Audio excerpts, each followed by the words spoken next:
वो कभी स्वयं से संतुष्ट नहीं रहता, कभी स्वयं से प्रसन्न नहीं रहता। जो है उससे अधिक पाना चाहता, जो पा लिया उससे आगे बढ़ना चाहता, अपने जीवन में बदलाव, परिवर्तन लाना चाहता। और ये प्रवृत्ति संसार में सबसे महान है, क्योंकि इसी प्रवृत्ति के चलते संसार में विकास होता है।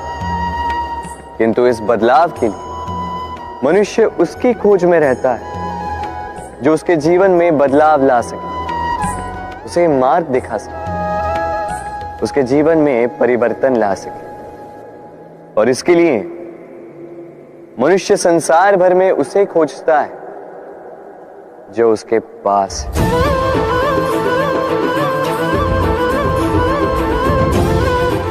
बताइए कौन? यदि कोई आपका जीवन बदल सकता है तो दर्पण देखिए। वो आप स्वयं है जो आपका जीवन बदल सकते हैं। वो आप स्वयं है जो स्वयं को मार्ग दिखा सकते हैं, जीवन में बदलाव ला सकते हैं, परिवर्तन ला सकते हैं। इसलिए पहचानिए अपनी भीतर की शक्ति को और विश्वास कीजिए कि इस संसार में आपसे अधिक शक्तिशाली और कोई नहीं। जीवन बदल जाएगा। और अंधविश्वास का नहीं, आत्मविश्वास का हाथ थामिए। आपकी समस्याएं स्वतः दूर हो जाएंगी। मन बड़ी ही विचित्र कृति है। ये मन शरीर के किस अंग में बसता है कोई नहीं जानता, किंतु संपूर्ण शरीर इस मन की इच्छा साकार करने के लिए प्रयास करता रहता है। अब यदि मन कुछ खाने का करे तो व्यक्ति उसकी वनोपवनों की इच्छा साकार करने का माध्यम ढूंढता रहता है। अब यदि मन किसी को शत्रु समझ ले तो व्यक्ति उसे नष्ट करने का हर संभव प्रयास करता है। अब यदि मन किसी से प्रेम करे तो उसकी प्रसन्नता के लिए हर सीमा लांघने के लिए सज्ज रहता है। परंतु जीवन सुखद हो, इसके लिए आवश्यक है कि मन खाली हो। इस बांसुरी की भांति भीतर कुछ भी नहीं, न राग है न द्वेष, तब भी तार छेड़ने पर स्वर निकलता है। इसी प्रकार मन को भी भावनाओं से मुक्त रखना आवश्यक है। स्मरण रखिए, मन में कुछ भर के जियोगे तो मन भर के जी नहीं पाओगे। भूल और मनुष्य, इन दोनों का संबंध कुछ वैसा है जैसा पंख और चिड़िया का, जैसा धारा और नदिया का। यदि भूल मनुष्य के स्वभाव का इतना महत्वपूर्ण अंग है तो आप सोचिए, इस पर लज्जा क्यों? इस पर लज्जा करना ठीक है ही नहीं। वैसे देखा जाए तो भूल हमें स्वयं को और श्रेष्ठ बनाने का अवसर देती है, पहले से अच्छा प्रदर्शन करने की प्रेरणा देती है। अब कदाचित आप में से कुछ इस बात से सहमत नहीं हो, क्योंकि बहुतों की दृष्टि में भूल दोष को जन्म देती है, दोष अपराध को, और अपराध के लिए क्षमा नहीं दंड मिलना चाहिए। किंतु क्या आपने कभी सोचा है कि ऐसा क्यों होता है? क्या कारण है इसका? इसका कारण है भूल स्वीकार करने से बचना। यदि आप कोई भूल करोगे और उसे स्वीकारोगे नहीं तो वो भूल दोष में बदल जाएगी और वो दोष अपराध। तो साहस रखिए, अपनी भूल को स्वीकार करना अपनी भूल को सुधारने की दिशा में सबसे पहला कदम होता है। और स्मरण रखिएगा, यदि कुछ अपराध है तो वो है समय पे अपनी भूल ना स्वीकार। हमारा शरीर प्रकृति की सर्वोत्तम रचना है।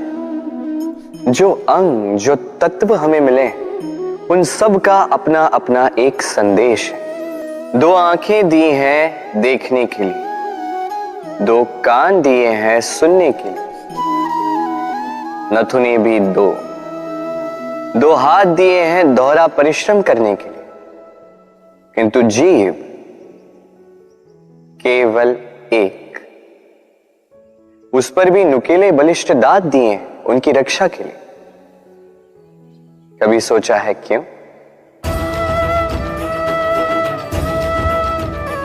क्योंकि शब्द और शब्दों का उपयोग मनुष्य का सबसे बड़ा शस्त्र है, जिसका उपयोग जितना सोच समझ कर किया जाए, मनुष्य जीवन में उतना ही ऊपर उठता है। तो समझे ना? देखो, सुनो, समझो अधिक, बोलो कम। मनुष्य का स्वभाव है कमाना, संग्रह करना, फिर चाहे वो धन हो, नाते हो, संबंध हो या हो प्रसन्नता। परंतु क्या आपने कभी सोचा है, नियति ने यह संग्रह करने की प्रकृति मनुष्य में क्यों डाली? एक बीज से पौधा पनपता है, उसके भोजन से फल संग्रहित होता है। क्यों?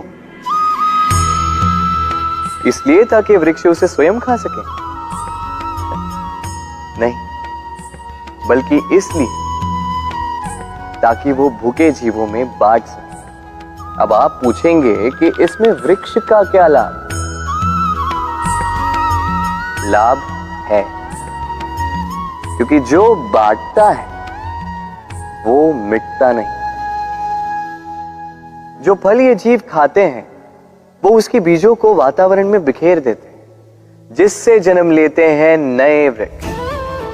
उसकी जाति, उसका गुण, उसकी मिठास अमर हो जाती है।